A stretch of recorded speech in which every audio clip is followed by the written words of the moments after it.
হস্তিনাপুরের রাজপ্রাসাদ। বাইরে নিস্তব্ধতা, কিন্তু ভেতরে দ্বন্দ্ব। অন্ধ ধৃতরাষ্ট্র সিংহাসনে বসে আছেন, কিন্তু তার মন পড়ে আছে শতযোজন দূরে, কুরুক্ষেত্রের রণাঙ্গনে। তিনি জানেন আজ প্রলয় ঘটবে। তিনি জানেন আজ ভাই ভাইয়ের রক্তে হাত রাঙাবে। কিন্তু তবু তিনি তার পুত্র স্নেহের মোহে অন্ধ।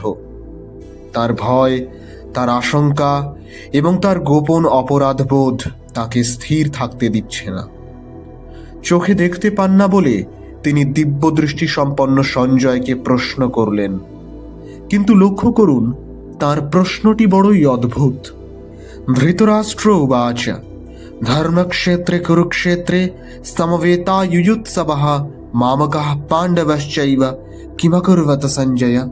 এর অর্থ হলো, হে সঞ্জয়, ধর্মক্ষেত্র কুরুক্ষেত্রে যুদ্ধ করার মানসে সমবেত হয়ে আমার পুত্রেরা এবং পাণ্ডুপুত্রেরা কি করল? ভাবুন তো, প্রশ্নটি কি অদ্ভুত নয়? সমবেতা যুযুৎসবঃ অর্থাৎ যুদ্ধ করার জন্যই সমবেত হয়েছে। দুটি বিবাদমান পক্ষ যখন অস্ত্রশস্ত্রে সজ্জিত হয়ে যুদ্ধের ময়দানে মুখোমুখি দাঁড়ায়, তখন তারা কি করবে? তারা তো যুদ্ধই করবে। কেউ তো সেখানে সন্ধি করতে বা পিকনিক করতে যায়নি। তবে ধৃতরাষ্ট্র কেন জিজ্ঞাসা করলেন কিমা কুর্বাতা, কি করল? এখানেই লুকিয়ে আছে মানুষের মনের গভীরতম মনস্তত্ত্ব। ধৃতরাষ্ট্র জানেন কুরুক্ষেত্র কেবল একটি সাধারণ ভূমি নয়, এটি ধর্মক্ষেত্র। কুরু বংশের আদি পুরুষরা এখানে তপস্যা করেছিলেন। এই মাটির গুণ হল, এখানে অধর্মের বিনাশ হয় এবং ধর্মের হয় জয়। ধৃতরাষ্ট্রের ভয় ঠিক সেখানেই। তিনি ভাবছেন, এই পবিত্র ভূমির প্রভাবে আমার দুরাচারী পুত্র দুর্যোধনের মন কি বদলে গেল? সে কি সন্ধি করে ফেলল, নাকি পাণ্ডবদের পুণ্য এই মাটির গুণে আরো বেড়ে গেল? পাপী মন সর্বদা ভয়ে থাকে।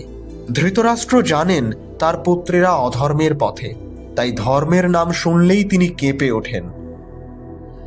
আরেকটি শব্দ লক্ষ্য করুন, মামকাঃ, আমার সন্তানেরা। রাজা ধৃতরাষ্ট্র বলতেই পারতেন, হে সঞ্জয়, কুরু ও পাণ্ডবরা কি করছে? কিন্তু না, তিনি স্পষ্ট বিভাজন রেখা টেনে দিলেন। একদিকে মামকাঃ, আমার নিজের রক্ত, আমার পুত্রেরা, আর অন্যদিকে পাণ্ডবাশ্চৈব, অর্থাৎ পাণ্ডুর পুত্রেরা, তারা আমার কেউ নয়। এই যে আমার এবং পর, এই ভেদবুদ্ধি, এই আসক্তিই হলো সমস্ত যুদ্ধের মূল। যেদিন পরিবারের কর্তা নিজের ভাইপোদের পর ভাবতে শুরু করেন, সেই দিনই কুরুক্ষেত্রের বীজ রোপিত হয়। ধৃতরাষ্ট্র অন্ধ ছিলেন, কিন্তু তার সেই অন্ধত্বের চেয়েও বড় অন্ধত্ব ছিল তার এই মোহ। সঞ্জয় সব বুঝলেন। তিনি বুঝলেন রাজা যুদ্ধের বিবরণ জানতে চাইছেন না, তিনি আসলে জানতে চাইছেন আমার পুত্রদের জয়ের সম্ভাবনা কতটুকু। সঞ্জয় তখন কি উত্তর দিলেন? তিনি কি রাজাকে মিথ্যা সান্ত্বনা দিলেন, নাকি সত্যের আয়না তুলে ধরলেন? সেই সত্য দর্শন পরবর্তী পর্বে।